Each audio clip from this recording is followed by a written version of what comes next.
नई नई प्लानिंग करते रहो। मैंने अभी ये करना है, अभी वो करना है।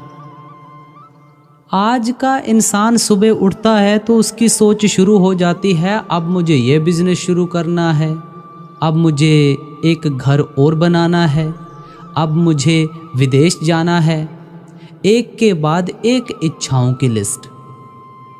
लेकिन कोई पूछे, क्या जो आज तक पाया उसमें शांति मिली? क्या नींद सुकून भरी आई? क्या मन चैन से बैठ पाया? नहीं, क्योंकि हमने बाहरी चीजों में प्रेम ढूंढा, पर असली प्रेम तो अंदर था, गुरु के चरणों में था, गुरु के प्यार में था। वो जैसे एक कहावत है कि जैसे गूंगे को हम गुड़ दे देते हैं, वो खाकर उसके स्वाद को नहीं पहचान सकता। वो चख लेगा लेकिन बयान नहीं कर पाएगा, क्योंकि उसे उस स्वाद का पता है, बस वो मुस्कुराता रहता है। आप प्लानिंग करते रहो, plan A, plan B, plan Z तक, जितनी मर्जी प्लानिंग करते रहो। लेकिन एक चीज़ अगर प्लान से बाहर रह गई, यानी गुरु का प्रेम, तो समझ लो सब अधूरा है। भौतिक चीज़ें कभी भी आपको स्थायी सुख नहीं देंगी। जो कुछ भी दुनिया देती है वो एक दिन छिन जाएगा।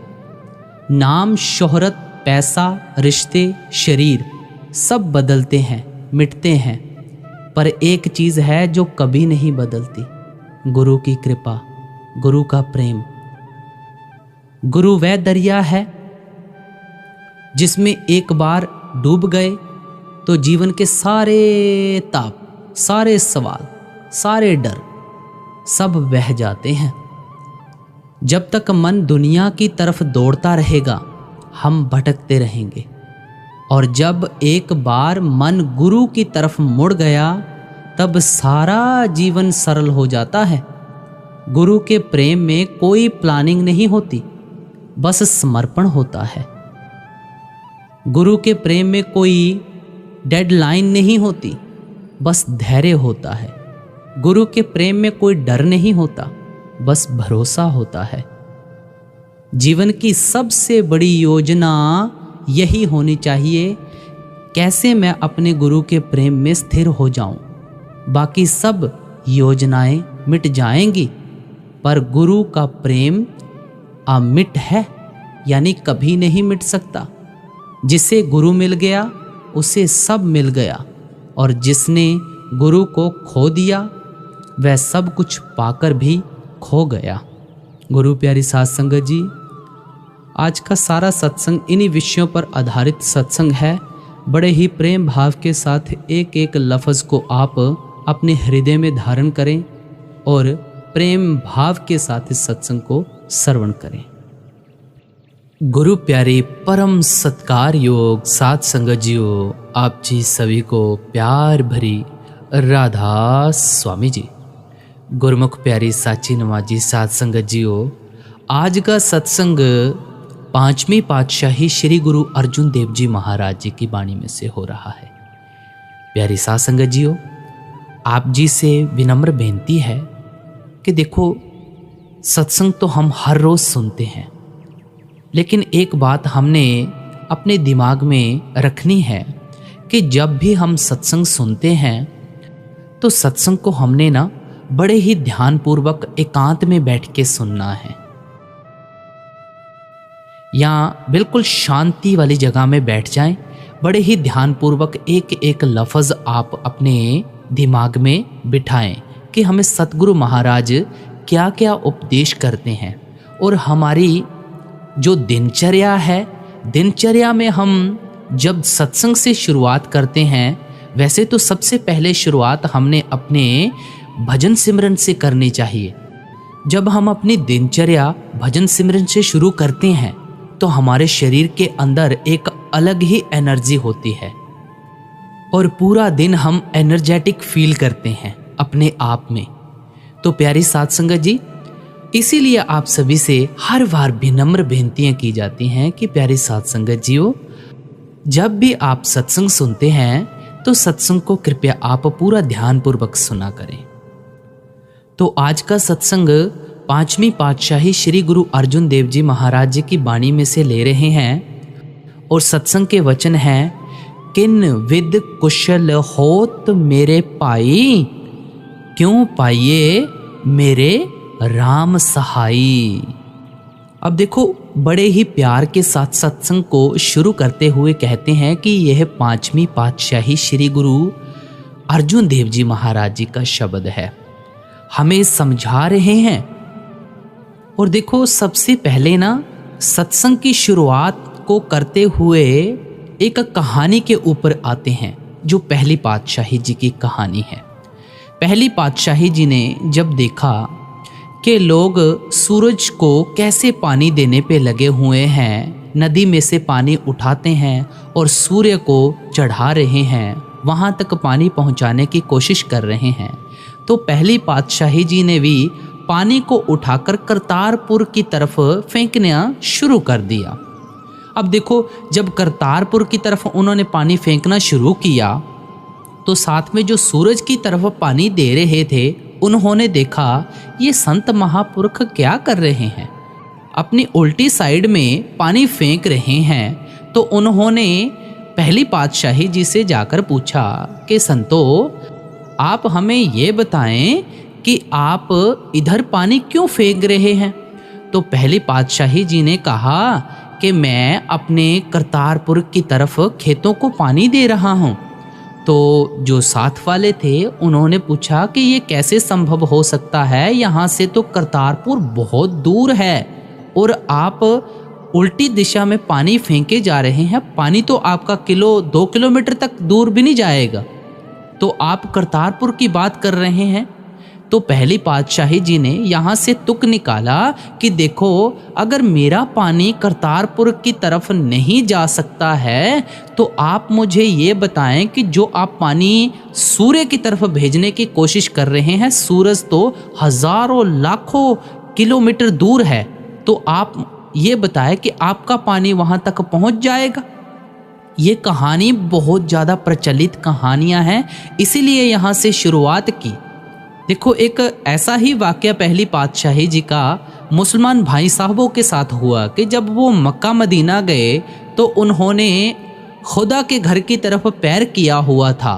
उनका, मुसलमान भाई साहबों का ये मानना था कि हमारे खुदा के घर की तरफ इन्होंने पैर किए हुए हैं, और उनको समझाया कि देखो संतो, आपने खुदा के घर की तरफ पैर किए हुए हैं।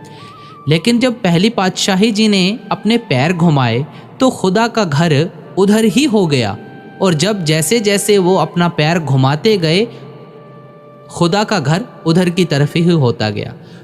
पहली पातशाही जी ने ये कहा था कि आप हमें ये बताएं कि खुदा का घर है किस तरफ नहीं। हर तरफ, हर जहान में, श्वास में, इंसान के शरीर में उस मालिक वो मालिक एकाएक बैठा हुआ है। ये प्रचलित कहानियाँ लेने का मकसद सिर्फ और सिर्फ एक ही है कि भाई देखो, हमने ना बाहरमुखी साधन नहीं अपनाने हैं। जब भी हम बाहरमुखी साधनों में पड़ते हैं ना, तो हमारी मिट्टी पलीत होना शुरू हो जाती है। कल भी बाबा जी ने सत्संग में देखो कितना खोल कर समझाया हमें, और आज के सत्संग में यही हिदायतें दी जा रही हैं। पहली पातशाही जी की इतनी प्रचलित कहानियाँ इसलिए ली जाती हैं ताकि हम इन कहानियों से सीख सकें, और मिलना तो हमने एकाएक उस परमात्मा के साथ है ना। तो देखो, दूसरी तरफ ना हर पहेलू के साथ खोलकर समझा रहे हैं कि देखो, उस मालिक को कहीं कर्ता पुरख कहकर बयान करते हैं, कहीं एकाएक कहकर बयान करते हैं। वही बाबा जी की बात देखो, किसी भी धर्म ने कहा है मालिक एक है या 2 है या 3 है, सभी ने तो एकाएक कहकर बयान किया है ना। देखो, अलग अलग धर्मों में सिर्फ और सिर्फ नाम रखे गए हैं, अलग अलग धर्मों में। कहीं प्यार में आकर कौन सा नाम रख दिया है, कहीं कौन सा नाम रख दिया है। वही कल बाबा जी का जो सत्संग आपने सुना, माँ और बेटे का कितना प्यारा रिश्ता होता है, एक अनोखा ही रिश्ता होता है माँ और बेटे का। अलग अलग नामों से पुकारती है माँ। क्या माँ और बेटे का रिश्ता बदल जाता है? रिश्ता तो वही रहता है ना, लेकिन प्यार से कभी सोना कह देती है, कभी लाडला कह देती है, कभी किस नाम से पुकारती है, कभी किस नाम से पुकारती है। क्या माँ और बेटे का प्यार खत्म हो गया? क्या माँ और बेटे का प्यार बदल गया? ज़्यादातर हम किस बात में उलझे हुए हैं कि देखो मेरा वाहेगुरु बड़ा है, मेरा राम बड़ा है, मेरा अल्लाह बड़ा है। देखो भाई, ये सभी एक नाम है, सबसे बड़ा वो कुल मालिक है। बाबा जी भी कहते हैं ना कि मैं इस गद्दी पर बैठा हुआ एक सेवादार हूँ, मैं सेवा निभा रहा हूँ जो मालिक ने मुझे दी हुई है। तो हमारे में ऐसी निम्रता क्यों नहीं आती है? हम भी तो ऐसा अपने अंदर निम्रता का भाव लेकर आए ना। हम क्यों नहीं ऐसा निम्रता का भाव लेकर आते?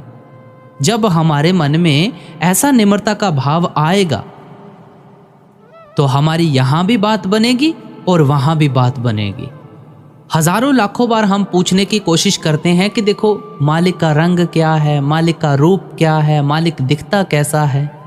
वही बात जिस्मों के दायरे में जब तक हो तब तक कुछ भी बयान नहीं कर सकते हैं। पहचान कब होगी? जब हम तीसरे तिल के ऊपर पहुंचेंगे। पहचान तो वहां जाकर होगी ना, उससे पहले पहचान नहीं होगी। और इसीलिए बाणी का होका देते हुए कहते हैं, अंतर जोत निरंतर बाणी साचे साहिब सियों लिव लाई। उस शब्द ने ही सारा कुछ पैदा किया हुआ है और वो शब्द हमारे अंतर में विराजमान है।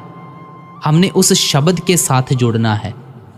देखो, शब्द एक क्रिएटिव पावर है, तो शब्द ही इंसानी रूप धारण करके आता है।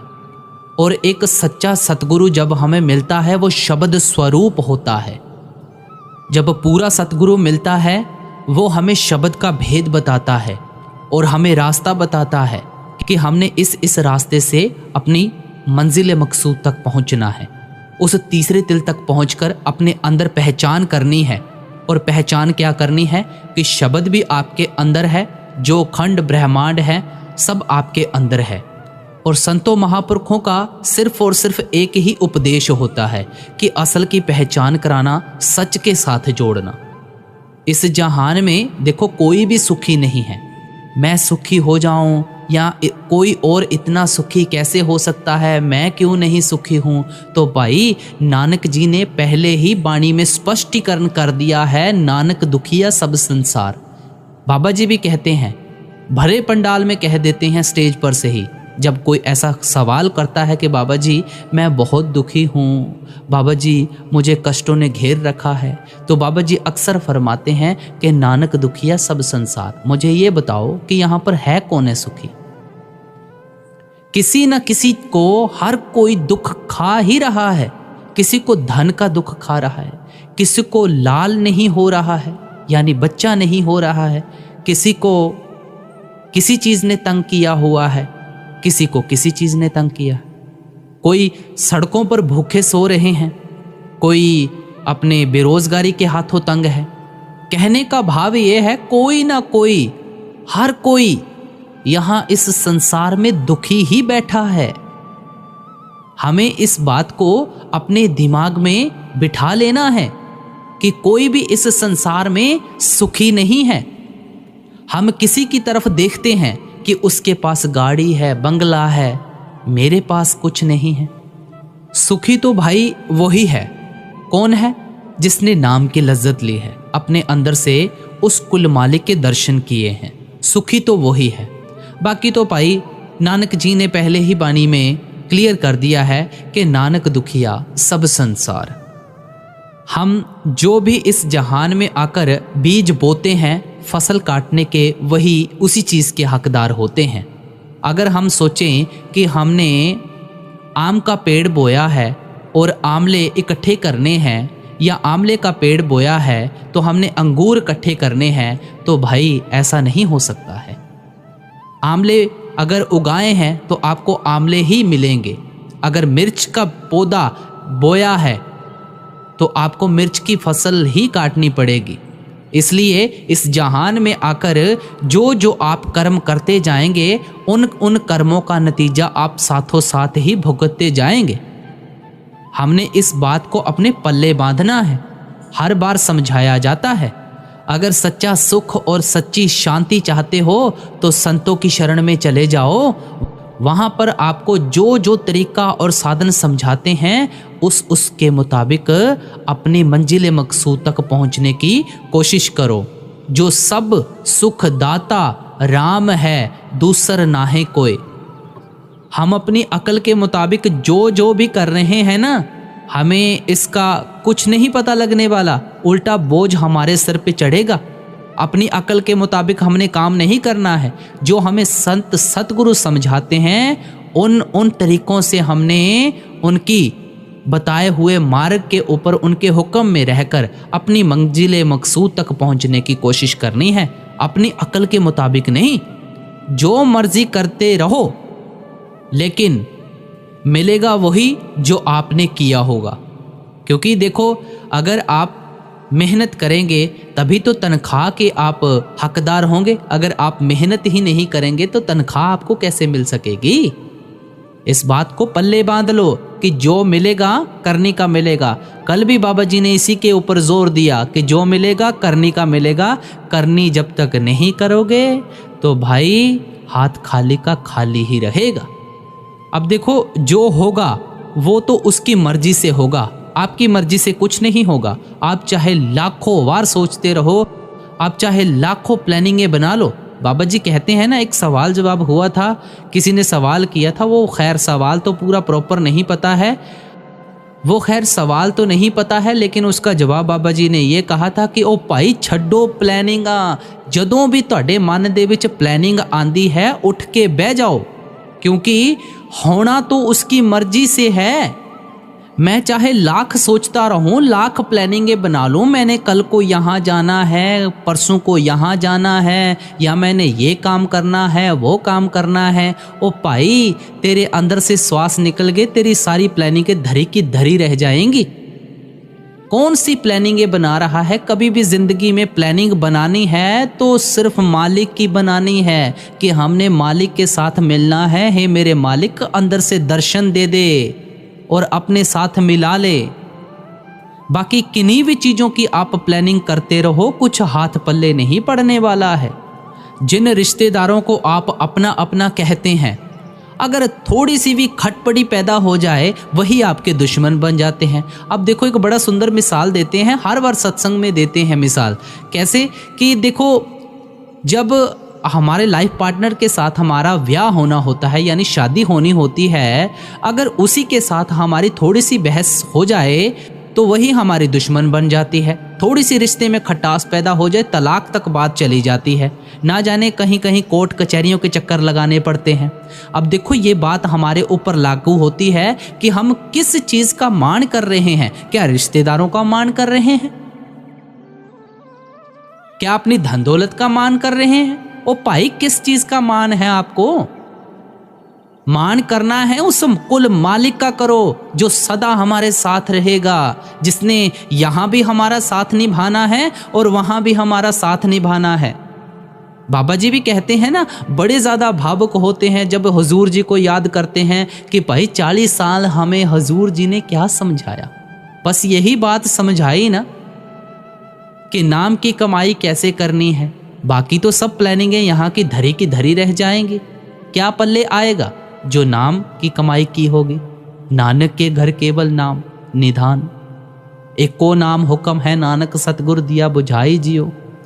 ना वो मालिक जन्म मरण के चक्रों में आता है, ना ही मालिक को कोई बाहर देख सका है। अगर मालिक को कोई देख पाया है तो वही देख पाया है जिसने अपना ध्यान तीसरे तिल पर एकाग्र किया है।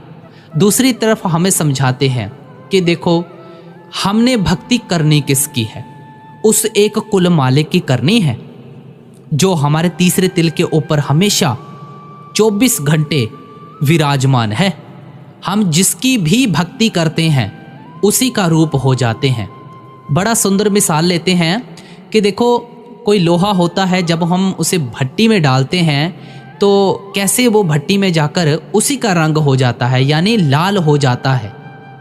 लोहे का रंग क्या था, और जब भट्टी में गया तो उसने अपना रंग कैसा बना लिया? लाल।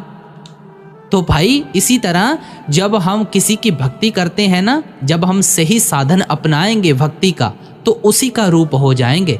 लेकिन जब बाहर मुखी भक्तियां हम करते रहेंगे तो यही कर्मकांड में फंसे रहेंगे और हमारी कभी भी मुक्ति नहीं होगी। आना जाना फिर भी लगा रहेगा।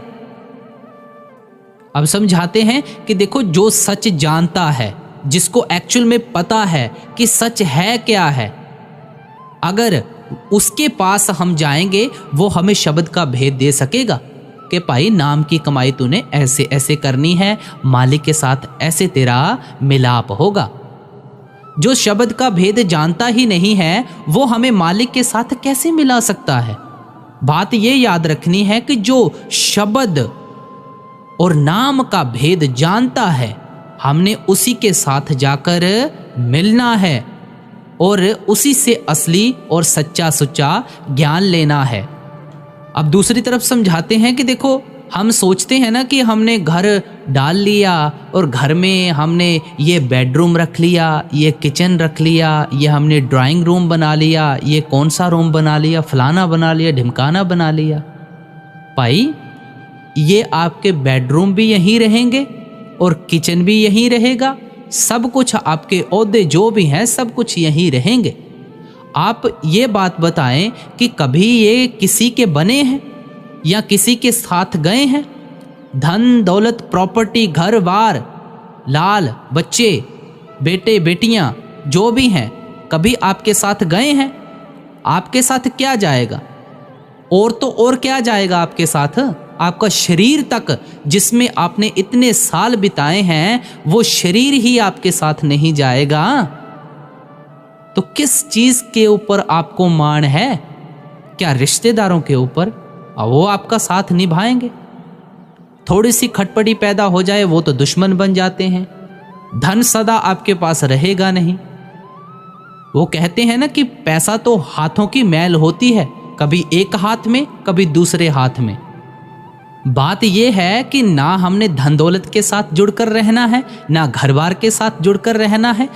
कमाओ, जितना धन कमाना है उतना धन कमाओ, लेकिन हक हलाल का कमाओ। कभी किसी का मारकर कोई भी रुपया ना कमाओ, या किसी का आप हक मारकर कोई काम कर रहे हैं या घर बार डाला है या कभी किसी के साथ ठगी की है, तो ऐसी बात को अपने मन में बिठा लेना है। जितना धन कमाना है बड़ी खुशी के साथ कमाओ, लेकिन उसके साथ कभी भी जुड़कर नहीं रहना है, जुड़कर नहीं रहना है। जब हम जुड़कर उसके साथ रह जाएंगे तो हमारा मोह माया की तरफ इतना ध्यान चला जाएगा कि हम वहां से बाहर नहीं निकल सकेंगे। जो सच्ची दौलत है वो नाम की कमाई है, शब्द की कमाई है। धन कमाते हुए हमेशा सिमरन चलना चाहिए, खाते हुए हमेशा सिमरन चलना चाहिए, नहाते हुए हमेशा सिमरन चलना चाहिए, जो गुरु का दिया हुआ है। अगर हम एक्चुअल में देखें तो ये दुनिया एक ना बहुत बड़ा एक धोखा है, ये एक सपना है जो आप ना सो रहे हो और ये एक सपना चल रहा है आपका। जब आप इससे जागोगे तब आपको इस चीज का एहसास होगा, इसकी असलियत का पता लगेगा। हम सभी एक बहुत बड़े झूठ में जी रहे हैं। और बात एक और समझाते हैं कि देखो, जब भी हमारे पास कोई ज्यादा चीज होती है तो हमारे अंदर ना लालच आना शुरू होता है। लालच हमने किस चीज का करना है? हमने अपने नाम की कमाई और शब्द की कमाई का लालच करना है। बाकी किसी चीज का लालच करेंगे तो वो सिर्फ 4 दिन चलेगा, फिर उसके बाद आपकी वैसी ही हालत हो जाएगी। बड़े बड़े राजा महाराजा आए, कोई तो भिखारी बन गए, कोई कुछ बन गए तो कोई कुछ बन गए। भाई पैसा कभी किसी का नहीं बना है। अगर हमें मान होना चाहिए तो हमें उस कुल मालिक का होना चाहिए और किसी चीज का नहीं। मालिक के अलावा बाकी सब चीजें चिंता का विषय बन जाती हैं। ज्यादा पैसा होगा तो टैक्स का ख्याल आएगा, पता नहीं कब रेड पड़ जाएगी या कब चोर पड़ जाएंगे, कब धन लूट कर ले जाएंगे। एक धन को तो कभी नहीं लूट कर लेके जा सकते, वो है नाम धन। पायो जी मैंने प्रेम रतन धन पायो। ये तो नहीं है कि वो आपको दिया है या किसी और को नहीं दिया है, हर एक को वो धन दिया गया है। लेकिन क्या बात है, उस चीज़ को पहचानने की ज़रूरत है। जब उस चीज़ की पहचान हो जाएगी तब हम आगे बढ़ पाएंगे। जब हम ना गुरु की शरण में जाकर गुरु की एक भी बात पल्ले बांध लेते हैं तो बेड़ा पार हो जाएगा। मालिक की दी हुई दात बख्श। हमारी अरदास क्या होनी चाहिए कि मालिक नाम की दात बख्श, अपनी सोबत में रख। मेरे लिए जो चीज़ अच्छी है, जो तू देना चाहता है वो मुझे देना। मुझे ऐसी कोई चीज़ ना देना जिससे मेरे मन में कोई अहंकार आए। जो तू देगा वो तेरा पाना मान के हम स्वीकार करेंगे और हमें अपने साथ मिलने का इतना हुक्म बख्श, इतनी दात बख्श कि हम तेरे साथ जुड़ सकें। ये हमारी अरदासें होनी चाहिए। लेकिन हम क्या अरदासें करते हैं कि हे मेरे सच्चे पातशाह, मुझे धन दौलत दे दे, मेरे घर में सुख नहीं आ रहा है, मुझे सुख दे दे। हे मेरे दाता, मैं यहाँ पे फंस गया हूँ, मेरा ये काम कर दे। हे मेरे दाता, मैं यहाँ पे फंस गया हूँ, मेरा ये काम कर दे। हमारी तो ये अरदासें हैं। और देखो, जब हम ऐसी अरदासें करते हैं तो हमारा मन भी वैसा ही होना शुरू हो जाता है। अब देखो, पिछले जन्म तो किसी ने देखे नहीं है, ये जन्म मिला है ना, ये जन्म सिर्फ मालिक की बंदगी के लिए मिला है। हमने इस जन्म में आकर मालिक की बंदगी करनी है। पिछला जो भी हो गया है, जो आपसे गलतियां हुई हैं, जो आपसे झूठ बोले गए हैं, जो आपसे पाप कर्म हो गए हैं, उन सभी चीज़ों को आप भूल जाओ। सिर्फ एक बात पल्ले बांध लो कि गुरु का हुक्म मानकर अब से हमने कोई काम नहीं करना है ऐसा जिससे किसी का दिल दुखे या मेरे ऊपर कोई बुरा कर्म चढ़ जाए। हमने सोच समझ कर पैर रखना है आगे।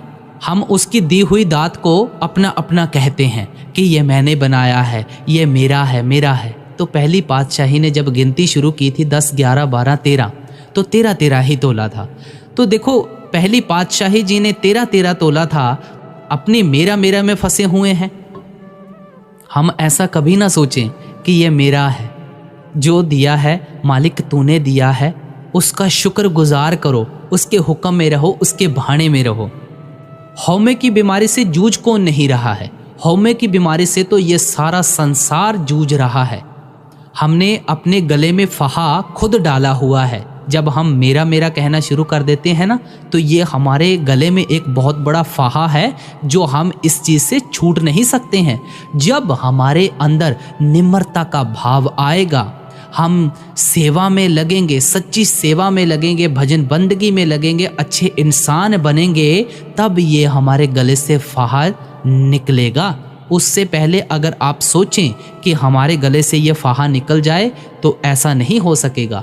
हौमे की बीमारी को मारना पड़ेगा। हौमे दीर्घ रोग है, दारू भी इस माहें।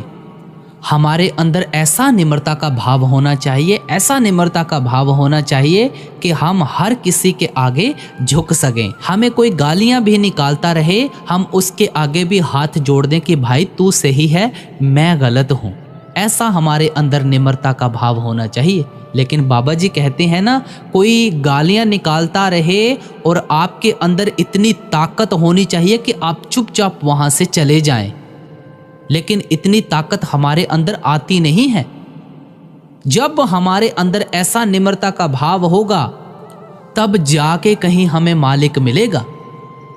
वही बात हुजूर जी की पाई, ये गल्ला बताना मजमून नहीं है, एक करनी दा मजमून है।